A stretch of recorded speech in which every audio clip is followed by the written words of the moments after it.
So with the product rule, remember, regular numbers, regular math, and you can add the exponents, or you can write them out and count them.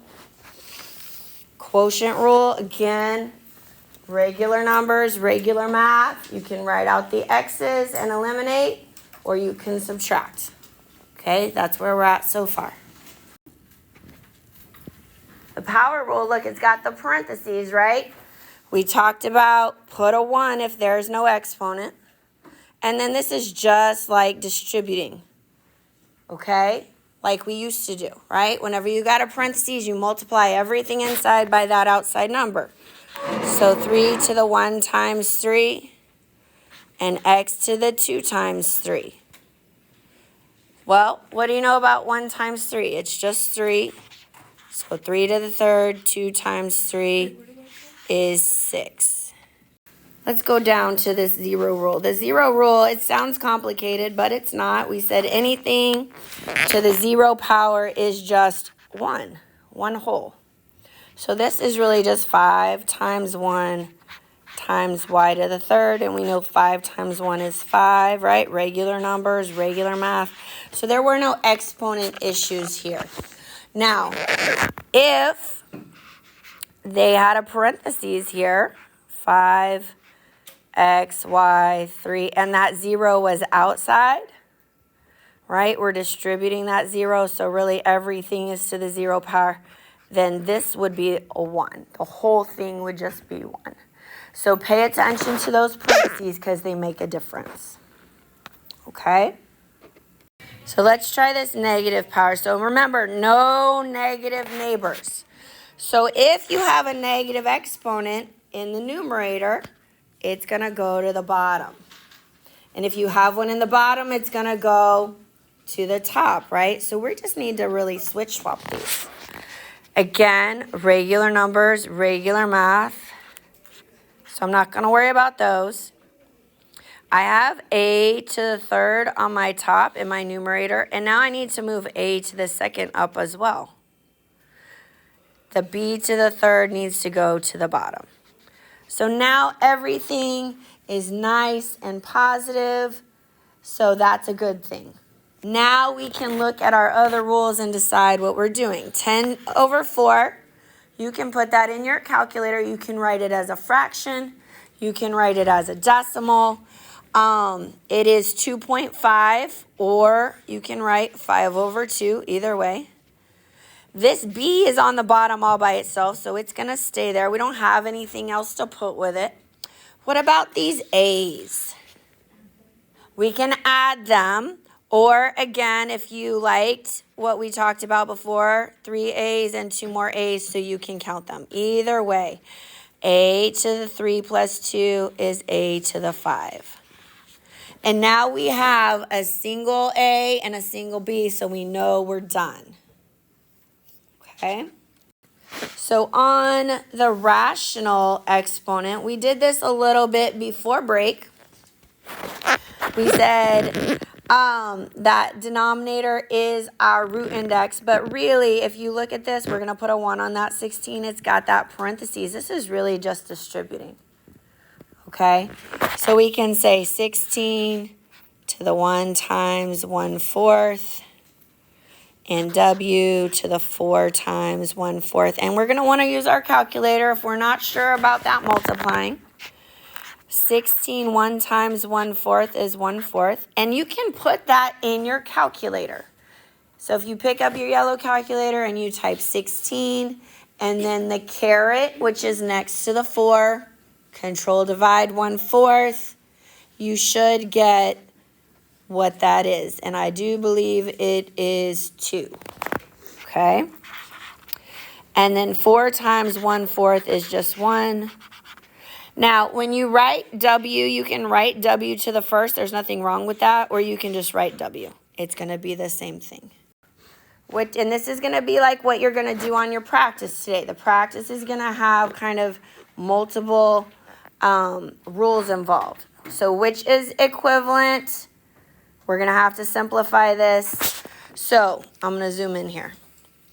Remember, regular numbers, regular math. There are no exponents on these.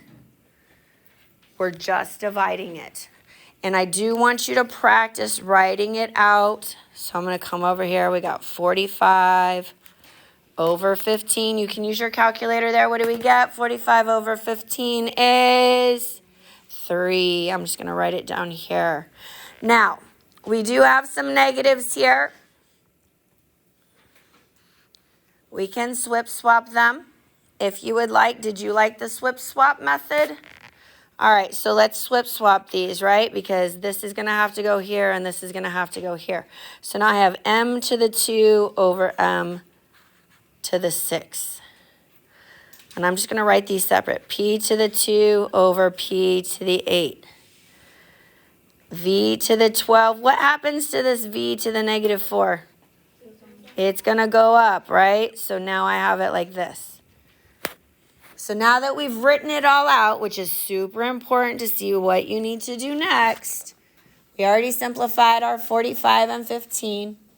This is division, and division, remember, is like a big subtraction. So this becomes m to the 2 minus 6, p to the 2 minus 8. What do we get there? What is 2 minus 6? Negative 4. 2 minus 8 is a negative 6. Those negatives are going to be important. But what about these v's? Those are right next to each other. So we're going to add them. V to the 12 plus 4 is 16. So now we got to put it all together. We've already got our 3. Actually, I'm going to write it as a fraction because we're going to have to put some of these in the bottom, right? If these are negative, they're going to go down, m to the 4. And remember, when you write it on the bottom, it becomes a positive. Where about this v? V to the 16. Where is it going to go? Top or bottom? The top. It's a positive. So here is our answer. So I really want you to practice, yes, no negative neighbors and moving things, and then thinking about, okay, am I dividing? Okay, I got to subtract, or if they're next to each other, we're going to add. Okay, and you can look at the poster to help you with that order. Let's try, I think there's one more. 2 more. Okay, the expression is equivalent. Okay, and this is asking what is the value of p? So really it just wants the exponent. So we have this x to the 22. There's nothing happening to it. But what are we going to do with this 7 and this 3? The 3 is outside the parentheses. So what does that mean we do? We're going to multiply. We're going to distribute here. So we're going to say 7 times 3. What is 7 times 3? X to the 21. Now they're right next to each other. We're going to add. Very nice. 22 and 21 is 43. And if we look at how this is set up, it says x to the p here, and it just wants p. Well, what's our p number? What's our exponent number? So this is an example where they just want the 43 as the answer. Okay, does that make sense? All right. Last one, and it's multiple choice. All of your practice today are multiple choice, so it's really important that you show those steps and you take your time, you use your calculator so you don't make any mistakes. I do want you turning this paper in today so we can look at it together. All right, so remember, if there are no exponents, we're going to put a 1. So I'm going to put a 1 on my 144. And then we need to distribute. So I have 144, 1 times 1/2. I have k to the 2 times 1/2. And if you get to a point where you're like, I know I need to multiply those, Mrs. Ray, I'm not going to write that step, and you can use your calculator and simplify it, that's fine. Some people I know aren't going to be there yet, all right? R to the 14 times 1/2. Well, 1 times 1/2 is just 1/2, and we're going to use our calculator for that. Again, so when you put that in your calculator, you're going to say 144. You're going to use that caret, which is next to the x squared, next to the 4, and you'll put your 1/2. It should tell you 12. And then we have 2 times 1/2 is just 1. You don't have to write that 1, but you can. And our 14 times 1/2, half of 14 is 7. So I do want to see that work. I want to see you writing it out. And then you can come over here to your multiple choice. Look at them carefully. Notice that all of the ones with the K, if there's not anything there, remember that is a 1. So we know it's 12, so it has to be A or D. So what are we thinking? Check all of it. It's going to have to be A. Because on D, they didn't simplify the 2 and the 14, okay? You have to distribute all the way through.